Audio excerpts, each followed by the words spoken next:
Praise the lord. ನಮಗೆ ಕರ್ತನ ರಕ್ಷಕನಾಗಿರುವಂತಹ ಯೇಸು ಕ್ರಿಸ್ತರ ಅತಿ ಪರಿಶುದ್ಧವಾದ ನಾಮದಲ್ಲಿ ನಾನು ನಿಮ್ಮನ್ನು ಹೊಂದಿಸ್ತಾ ಮತ್ತೊಂದು ಸಂದೇಶ ಜೊತೆ ನಾನು ಮುಂದೆ ಬಂದೇನೆ. ದೇವರ ಹಸ್ತವು ತಾನೇ ಕಳೆದ ದಿನವೆಲ್ಲ ನನ್ನನ್ನು ಆತ್ಮಿಕವಾಗಿ ವಾಕ್ಯಗಳ ಮೂಲಕವಾಗಿ ಬಲಪಡಿಸಿ ಚೈತನ್ಯಗೊಳಿಸಿ ಜೊತೆಗಾರರಾಗಿ ನಡೆಸ್ತಿದ್ದಾರೆ. ವೈಯಕ್ತಿಕವಾಗಿ ನಮ್ಮ ಅಗತ್ಯಗಳನ್ನ ಪೂರೈಸಿ ನಾವು ಕೈ ಮಾಡ್ತಕ್ಕಂಥ ಕೆಲಸಗಳನ್ನ ಆಶೀರ್ವದಿಸಿ ಕಾದು ಪೋಷಿಸಿ ಜೊತೆಗಾರರಾಗಿದ್ದು ನಡೆಸ್ತಿರುವುದಕ್ಕಾಗಿ ದೇವರಿಗೆ ಸ್ತುತಿಯು ಘನವು ಮಹಿಮೆಯು ಸದಾ ಕಾಲವು ಸ್ವಂತವಾಗಿರಲಿ. ಆಮೇನ್. ಈ ದಿನದ ಸಂದೇಶದ ವಾಕ್ಯಭಾಗ ಇಬ್ರಿಯರಿಗೆ 13ನೇ ಅಧ್ಯಾಯದಲ್ಲಿ 4ನೇ ವಾಕ್ಯ. ಎಲ್ಲರೂ ವಿವಾಹವನ್ನು ಗೌರವಿಸಬೇಕು ಮತ್ತು ದಾಂಪತ್ಯ ಜೀವನವು ಶುದ್ಧವಾದದ್ದಾಗಿರಬೇಕು, ಏಕೆಂದರೆ ಜಾರರಿಗೂ ವಿಚಾರಿಗಳಿಗೂ ದೇವರು ನ್ಯಾಯ ತೀರಿಸುವನು. ದೇವರಿಗೆ ಸ್ತೋತ್ರ.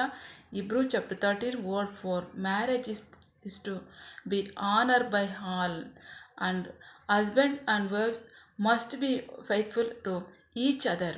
God will judge those who are immoral and those who commit adultery. ದೇವರಿಗೆ ಸ್ತೋತ್ರ. ವಾಕ್ಯವಾಗಿ ನೋಡ್ತಾ ಇದ್ದೀವಿ ಪ್ರೀತಿಯ ಮಕ್ಕಳೇ.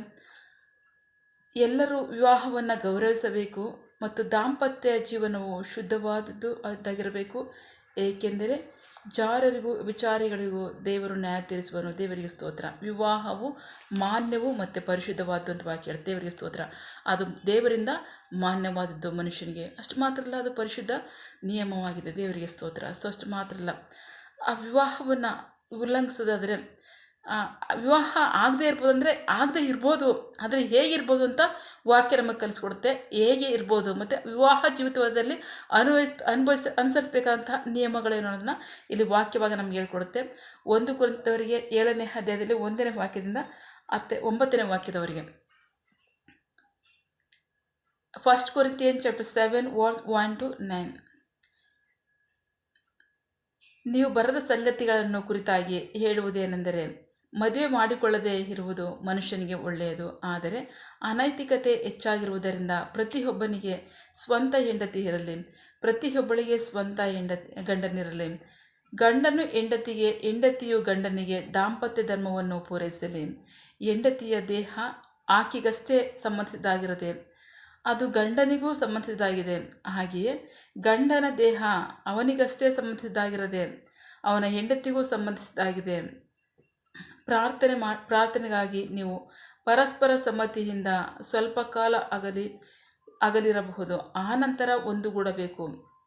ಇಲ್ಲದಿದ್ದರೆ ಸೈತಾನನು ನಿಮ್ಮ ನಿಮಗೆ ಸಂಯಮ ಇಲ್ಲದಿರುವುದನ್ನು ನೋಡಿ ನಿಮ್ಮನ್ನು ಶೋಧಿಸುವನು. ಹೀಗೆ ನಾನು ಹೇಳುವುದು ಸಲಹೆಯೇ ಹೊರತು ಆಜ್ಞೆಯಲ್ಲ. ನಾನಿರುವಂತೆಯೇ ಎಲ್ಲ ಮನುಷ್ಯರು ಇರಬೇಕೆಂಬುದು ನನ್ನ ಇಷ್ಟ. ಆದರೆ ಒಬ್ಬನು ಒಂದು ವಿಧವಾಗಿಯೂ ಮತ್ತೊಬ್ಬನು ಇನ್ನೊಂದು ವಿಧವಾಗಿಯೂ ದೇವರಿಂದ ವರವನ್ನು ಪಡೆದುಕೊಂಡಿರುತ್ತಾರೆ. ಮದುವೆ ಆಗದ ಪುರುಷರು ವಿಧವೆಯರಿಗೂ ನಾನು ಹೇಳುವುದೇನೆಂದರೆ, ನಾನಿರುವಂತೆಯೇ ಮದುವೆಯಾಗದೇ ಇರುವುದು ಅವರಿಗೆ ಒಳ್ಳೆಯದು. ಅವರು ಸಂಯಮ ಇಲ್ಲದಿರುವಾದರೆ ಮದುವೆ ಮಾಡಿಕೊಳ್ಳಲಿ. ಕಾಮದಾಶೆ ಪಡುವುದಕ್ಕಿಂತ ಮದುವೆ ಮಾಡಿಕೊಳ್ಳುವುದು ಉತ್ತಮ. ದೇವರಿಗೆ ಸ್ತೋತ್ರ. ನಾವು ವಾಕ್ಯಭಾಗ ನೋಡಿದ್ವಿ. ವಾಕ್ಯಭಾಗದಲ್ಲಿ ಮದುವೆಯನ್ನು ಕುರಿತಂತಹ ಆಜ್ಞೆಯನ್ನು ನೋಡ್ತಾ ಇದ್ವಿ. ಅದು ದೇವರಿಂದ ಮಾನ್ಯವಾದ್ದು, ಅಷ್ಟು ಮಾತ್ರ ಅಲ್ಲ, ಅದು ಪರಿಶುದ್ಧವಾದ್ದು. ಅದನ್ನು ಪ್ರತಿಯೊಬ್ಬರು ಸಹ ಗೌರವಿಸಬೇಕು. ಗೌರವಿಸಲಿಲ್ಲ, ಅದನ್ನು ನಿರ್ಲಕ್ಷ್ಯ ಮಾಡಿ ಕಾಮದಾಶೆ ಪಡೋದಾದರೆ ನಿಶ್ಚಯವಾಗಿ ದೇವರು ಅವ್ರ ಮೇಲೆ ಕಾಮದ ದುರಾಶೆಯಿಂದ ಅವರು ಅನೈತಿಕ ಕೃತ್ಯಗಳು ತೊಡಗೋದಾದರೆ ಖಂಡಿತವಾಗ್ಲೂ ದೇವರು ಅದಕ್ಕೆ ಜಡ್ಜ್ ಮಾಡ್ತಾರೆ, ನ್ಯಾಯ ತೀರಿಸ್ತಾರೆ ಅಂತ ವಾಕ್ಯ. ದೇವರಿಗೆ ಸ್ತೋತ್ರ. ವಿವಾಹವು ದೇವರಿಂದಲೇ ಮಾನ್ಯವಾದ್ದು ಮತ್ತು ಅದು ಪರಿಶುದ್ಧವಾದದ್ದು. ಅಷ್ಟು ಮಾತ್ರ ಅಲ್ಲ, ಅದು ಗೌರವಿಸಬೇಕಾದ್ದು ಅಂತ ವಾಕ್ಯ ಹೇಳುತ್ತೆ. ದೇವರಿಗೆ ಸ್ತೋತ್ರ. ಅದು ಅನುಸರಿಸಬೇಕಾದಂಥ ನಿಯಮಗಳನ್ನ ನಾವಿಲ್ಲಿ ವಾಕ್ಯಭಾಗದಲ್ಲಿ ನೋಡಿದ್ವಿ. ಸೊ ಏನು ವಾಕ್ಯಭಾಗದಲ್ಲಿರ್ತಾರೆ, ಆದರೆ ಅನೈತಿಕತೆ ಹೆಚ್ಚಾಗಿರುವುದರಿಂದ ಪ್ರತಿಯೊಬ್ಬನಿಗೂ ಸ್ವಂತ ಹೆಂಡತಿ ಇರಲಿ, ಹಾಗೆ ಪ್ರತಿಯೊಬ್ಬಳಿಗೂ ಸ್ವಂತ ಗಂಡನಿರಲಿ. ಗಂಡ ಹೆಂಡತಿಗೆ, ಹೆಂಡತಿ ಗಂಡನಿಗೆ ದಾಂಪತ್ಯ ಧರ್ಮವನ್ನು ಪೂರೈಸಲಿ. ಏಕೆಂದರೆ ಗಂಡನ ಶರೀರ ಬರೀ ಗಂಡನಿಗೆ ಮಾತ್ರ ಅಲ್ಲ, ಅದು ಹೆಂಡತಿಗೆ ಸ್ವಂತವಾದದ್ದು.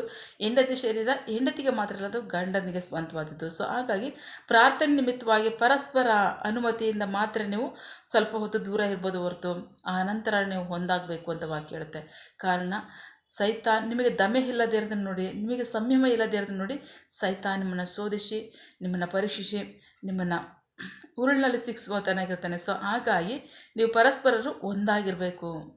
ಅಂತ ವಾಕ್ಯ ಹೇಳಿ ದೇವರಿಗೆ ಸ್ತೋತ್ರ. ಪೌಲನು ಹೇಳ್ತಾನೆ, ಇರ್ಬೋದು, ನೀವು ವಿವಾಹ ಮಾಡ್ಕೊಳ್ಳೋದೇ ಇರ್ಬೋದು, ಹೇಗೆ ಅಂದರೆ ನಾನಿರೋ ಥರ ನೀವು ಇರ್ಬೋದು ಅಂತ ಹೇಳ್ತಾನೆ. ದೇವರಿಗೆ ಸ್ತೋತ್ರ.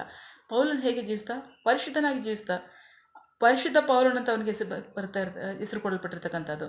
ಸೊ ಆ ಥರ ನೀವು ಜೀವಿಸ್ಬೋದು. ಆ ಥರ ನಿಮ್ಮ ಕಲಾಗಲ್ವಾ? ಕಾಮದ ದುರಾಶೆಯನ್ನು ಪಡೋದಕ್ಕಿಂತ ನೀವು ವಿವಾಹ ಮಾಡ್ಕೊಳ್ಳೋದು ಒಳ್ಳೆಯದು ಅಂತ ವಾಕ್ಯ ಹೇಳಿ ದೇವರಿಗೆ ಸ್ತೋತ್ರ. ಯಾವುದೋ ಒಂದು ಕಾರ್ಯದ ನಿಮಿತ್ತವಾಗಿ, ಸೊ ಯಾವುದೋ ಒಂದು ಸನ್ನಿವೇಶದ ನಿಮಿತ್ತವಾಗಿ ನಾವು ಇದಕ್ಕೆ ಇದಾಗಿದ್ದೀವಿ, ನಾವು ಇದಕ್ಕೆ ಅಧೀನರಾಗಿದ್ದೀವಿ, ಸೊ ಹೀಗೆ ಜೀವಿಸಬೇಕು. ಹೌದು, ಅದೇ ದೇವ್ರ ವಾಕ್ಯ.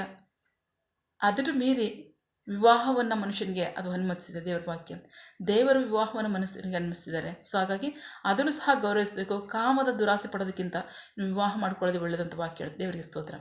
ಬಹಳ ಪ್ರಮುಖವಾಗಿ ಒಂದು ದೊಡ್ಡ ಉದಾಹರಣೆ, ದಾವಿದನಂಥ ಮಹಾ ಆತ್ಮಿಕರನ್ನೇ ಸೈತಾನ್ ಬೀಳಿಸ್ತಾ. ದೇವರಿಗೆ ಸ್ತೋತ್ರ. ದಾವಿದನಿಗೆ ಸುಂದರವಾದ ಹೆಂಡತಿ ಇರಲ್ವ ಇದ್ದ. ಅವನು ಯಾವುದೋ ಒಂದೇ ಸ್ತ್ರೀ ಸ್ನಾನ ಮಾಡ್ತಿರೋದು ನೋಡಿ, ಆಕೆ ಎಷ್ಟು ಸುಂದರವಾದ ಸ್ತ್ರೀಯಲ್ಲಿ ಸ್ನಾನ ಮಾಡ್ತಿರೋಲ್ಲ ಯಾರು ಅಂತ ಅವ್ನ ಮನಸ್ಸು ಹೇಳಬೇಕಾದ್ರೆ, ಅವನು ಅರಸನಾಗಿದ್ದಾನೆ, ಸುಂದರವಾದ ಹೆಂಡತಿ ಅವನಿಗಿದ್ದಾನೆ, ಇದ್ದರೂ ಸಹ ಅವನು ಹಂಗೆ ಮಾಡಬೇಕಾದ್ರೆ ಕಾರಣ ಸೈತಾನ್ ದಾರಿ ತಪ್ಪಿಸಿದ್ದ. ದೇವರಿಗೆ ಸ್ತೋತ್ರ. ಬಹಳ ಪ್ರಮುಖವಾಗಿ ದಾವಿದನ ಒಂದು ಕಾರ್ಯದಲ್ಲಿ ಅವಿಧೇಯನಾಗಿದ್ದ. ದಾವಿದನಿಗೆ ಮಹಾ ಆಶೀರ್ವಾದಗಳು ಬಂದಿತ್ತು ನಿಜ, ವಾಗ್ದಾನಗಳು ಬಂದಿತ್ತು ನಿಜ. ಆದರೆ ದಾವಿದನು ಈ ಸನ್ನಿವೇಶದಲ್ಲಿ ಒಂದು ಕಾರ್ಯದಲ್ಲಿ ಅವನು ಅವಿಧೇಯನಾಗಿದ್ದಾನೆ. ಆ ಕಾರ್ಯವೇನು ಅಂತಂದರೆ, ಅರಸುಗಳು ಯುದ್ಧಕ್ಕೆ ಹೋಗುವಂತಹ ಕಾಲ ಅದು. ಸೈನ್ಯವನ್ನು ಯುದ್ಧಕ್ಕೆ ಕಳಿಸಿ ದಾವಿದನು ಮನೆಯಲ್ಲಿ ಮಲಿಕೊಂಡು ನಿದ್ದೆ ಮಾಡ್ತಾ ಇದ್ದ. ದೇವರಿಗೆ ಸ್ತೋತ್ರ.